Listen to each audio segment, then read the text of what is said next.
Hello, this is Todd with Gravitate Online. Hope you're doing well. Today I wanted to show you quickly a cool Chrome extension that I use for quick glance SEO analysis, as well as when I'm editing a site or making some tweaks or even just developing a site from scratch.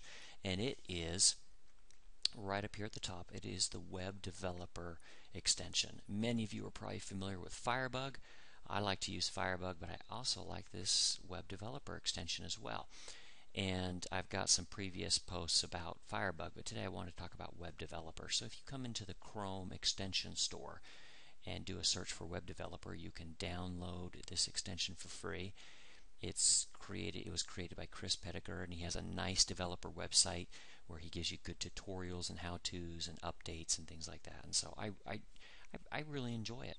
But I'd like to get some of your feedback. So if you've used it, feel free to add comments or your own little review.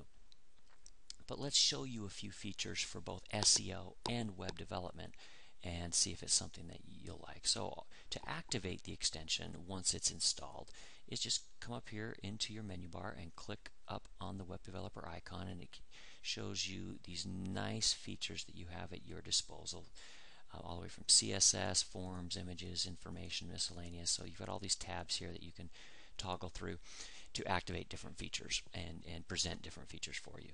And a couple of the features that I like in the CSS tab for SEO is I like to, when looking at it or analyzing a website, sometimes I also like to disable all of the CSS. So all your cascading style sheets have now been deactivated, and you can see in this case we're looking at CNN without all the style. So a little bit closer to how Google sees this. Another thing that I really like to use within this is to actually disable any inline styles. So any of the CSS style commands that are added within your HTML text, this will disable those. And so I can get a good sense of how many inline styles have been included into the code. That usually bogs it down, slows down your load time and whatnot. But I can also just disable any linked style. And as you can see, CNN is using a lot more external CSS sheets rather than the inline, which will make for faster load times and whatnot. So that's a good best practice that they're following right there. So I like to just quickly toggle through that and make sure that the site that I'm analyzing is using CSS appropriately. Another thing that I like is when I've activated a few of these features, look up at my little icon up here. It gives me a little 2 and just says 2 active features for this tab.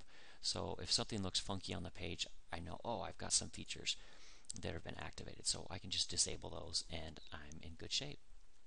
And on the SEO front, another thing that I really like is right here in the images, I can quickly click on the display alt attributes, see all my alt text. I actually like a little bit better to use the replace images with the alt. So it'll actually just strip out all your images and replace them with the alt text. So it lets you know a little bit how the search engines are seeing those images. And anyway, so let me deactivate those. And then of course you just have some other miscellaneous tools in here, and if you come into the information, you can view your meta information, which is makes it really nice and clean and easy if you don't know how to view source or see the meta information in other ways. So those are just some of the quick glance SEO analysis tools that I can use. I might use them while I'm meeting with a client or meeting with a potential client, and I'm doing just a really quick spontaneous analysis of their site.